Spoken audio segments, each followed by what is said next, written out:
changing me and changing you. Praise the Lord. అందరూ బాగున్నారా? దేవుని కృపను బట్టి మీరు అందరూ క్షేమంగా ఉన్నారని ప్రభువుని ఎంతగానో స్తుతిస్తూ ఉన్నాను. ఈ దినము దేవుని వాక్య ధ్యాన నిమిత్తమై హెబ్రీయులకు రాసిన పత్రిక 10వ అధ్యాయము 24వ వచనాన్ని ధ్యానించుకుందాం. కొందరు సమాజముగా కూడుకొనుట మానక అనే మాటను మనం గమనిస్తూ ఉన్నాం. అపోస్తలుడైన పౌలు హెబ్రీ సంఘానికి హెచ్చరిస్తూ అనేకమైన విషయాలు తెలియజేస్తున్నాడు. ప్రధానంగా యేసుక్రీస్తు ప్రభువారి యొక్క ప్రధాన యాజకత్వాన్ని, ఆయన బలిపశువుగా ఏ విధంగా బలి అయ్యాడో అనే విషయాన్ని తెలియచేస్తూ, ప్రాముఖ్యంగా 10వ అధ్యాయం 24వ వచనంలో కొందరు సమాజముగా కూడుకొనుట మానక అనే మాటను మనం గమనిస్తూ ఉన్నాం. ప్రియులారా, వాక్యం వింటున్న నీ నా జీవితాల్లో మనందరం కూడా ప్రతి దినము లేదా ప్రతి ఆదివారం సమాజంగా మనం కూడుకోవాలి అని లేఖనము సెలవిచ్చుచూ ఉన్నది.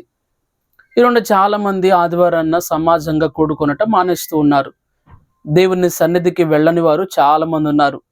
దేవుని సన్నిధిని వెళ్ళక, దేవుని సన్నిధిలో హాజరు కాక, దేవుని సన్నిధిని ఆశ్రయించక, అనగా మందిరానికి వెళ్ళని భక్తులు చాలా మంది ఉన్నారు. ఈరోజు చాలా మంది లైవ్లో వాక్యాన్ని చూడడాన్ని బట్టి సరిపెట్టుకునేవారు కొంతమంది, మరికొంతమంది రకరకాల సాకులతో దేవుని మందిరానికి వెళ్ళక అనారోగ్యం చెప్పేవారు కొంతమంది, పని అవ్వలేదని చెప్పేవారు కొంతమంది. కారణాలు అనేకమైనవి వెతుక్కుంటూ ఉన్నారు. దేనికోసం అంటే దేవుని మందిరానికి వెళ్ళకుండా ఈరోజున అపవాది అనేకులను అడ్డగిస్తున్నాడు అనే విషయాన్ని చాలామంది విశ్వాసులు సైతం కనిపెట్టలేని దౌర్భాగ్య స్థితిలో ఉన్నారు. అపోస్తలుడైన పౌలు కూడా హెచ్చరిస్తూ, కొందరు సమాజముగా కూడుకొనుట మానక అనే మాటను మనము గమనిస్తూ ఉన్నాం. ప్రియ, వాక్యం ఉంటున్న దేవుని బిడ్డ, నీవు సమాజంగా కూడుకుంటున్నావా? దేవుని మందిరంలో, సంఘంలో నీవు కూడా ఒక సభ్యుడిగా ఉంటున్నావా? ప్రతి ఆదివారం వాక్యాన్ని వింటున్నావా? విన్న వాక్యం మీద నీ జీవితాన్ని కట్టుకుంటున్నావా?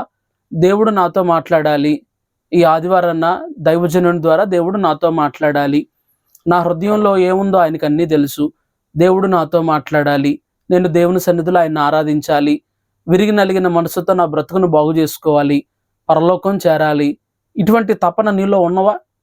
లేకపోతే ఆదివారం వచ్చింది రిలాక్స్డ్గా మనం పని చేయదగిన దినము కాదు, ఈ రోజున పనులేమి ఉండవు, స్కూల్కి సెలవు, ఆఫీస్కి సెలవు, కాలేజీకి సెలవు, ఈ రోజున రకరకాల కంపెనీలకు సెలవు అని చెప్పేసి ఇంటి దగ్గరే నీ సమయాన్ని అంతా వ్యర్థం చేస్తూ దేవుని మందిరానికి వెళ్ళలేని భక్తిహీనత ఒకవేళ నువ్వు కలిగి ఉన్నావేమో. యోబు గ్రంథంలో మనం గమనిస్తున్నాం, భక్తిహీనులు ఆయన సన్నిధికి తెగింపరు అనే మాటను మనం గమనిస్తూ ఉన్నాం. నీలో ఉన్న భక్తిహీనత నేను దేవుని సన్నిధికి వెళ్ళనివ్వకుండా ఆపేస్తుంది.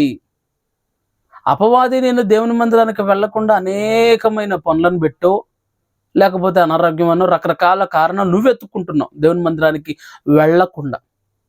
వాక్యం ఉంటున్న నీ జీవితంలో కొందరు మానుకున్నట్టుగా నువ్వు కూడా మానుకుంటున్నావా? లేక దేవుని సన్నిధిని వెదకాలి, ఆయన పాదాల చెంత గడపాలి, మరియా ఏ విధంగా ఉత్తమమైన దాన్ని ఎన్నుకుందో నేను అటువంటి ఉత్తమమైన దాన్ని ఎన్నుకోవాలి అనే ఆలోచన నీలో ఉన్నదో లేదో ఇది నన్ను పరిశీలన చేయవలసిన వారమై ఉన్నాం.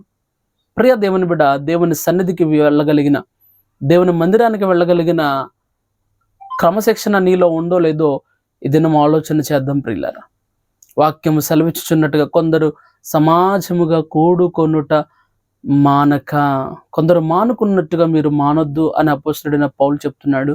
నువ్వు దేవుని మందిరానికి వెళుతున్నావా? జీవము గల దేవుని మందిరానికి వెళుతున్నావా? దేవుని వాక్యాన్ని వింటున్నావా? విన్నా వాక్యం మీద నీ జీవితాన్ని కట్టుకుంటున్నావా? ఆలోచన చేద్దాం. ఒకవేళ ఇంతకాలం ఆదివారం రకరకాల కారణాలతో నీ జీవితంలో దేవుని మందిరానికి వెళ్ళలేని భక్తిహీనత కలిగి ఉన్నావేమో.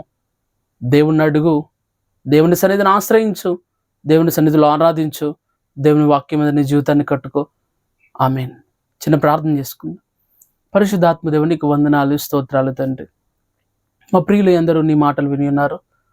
వారి జీవితంలో ప్రతి ఆదివారము నీ మందిరాన్ని ఆశ్రయించగలిగిన భక్తిని వారికి అనుగ్రహించి, కేవలం నామకార్థ భక్తులుగా కాక నీ సన్నిధిలో ఉన్న ఆశీర్వాదాలు పొందుకొని, నీ బలిపీఠం మీద ప్రభుదేవునైన వానకోవలకు, పిచ్చుకకు గూటి స్థలము, పిల్లలు పెట్టుటకు గూటి స్థలము దొరికెను అన్నట్టుగా తండ్రి, నీ బలిపీఠమును ఆశ్రయించి వారి యొక్క పాపాలను నీ రక్తంలో కడుక్కుంటూ వాక్యం ద్వారా వారి జీవితాన్ని సరిదిద్దుకుంటూ ఆరాధనలో తన్మయత్వంతో ప్రభా అయ్యా దేవుని నిన్ను ఆరాధించినట్లుగా నీ కృపను దయచేసి మా ప్రియులందరూ కూడా నీ మందిరానికి వెళ్ళగలిగిన కృపను దయచేయమని యేసుక్రీస్తు నామమున అడిగి వేడుకున్నాను తండ్రి. ఆమేన్.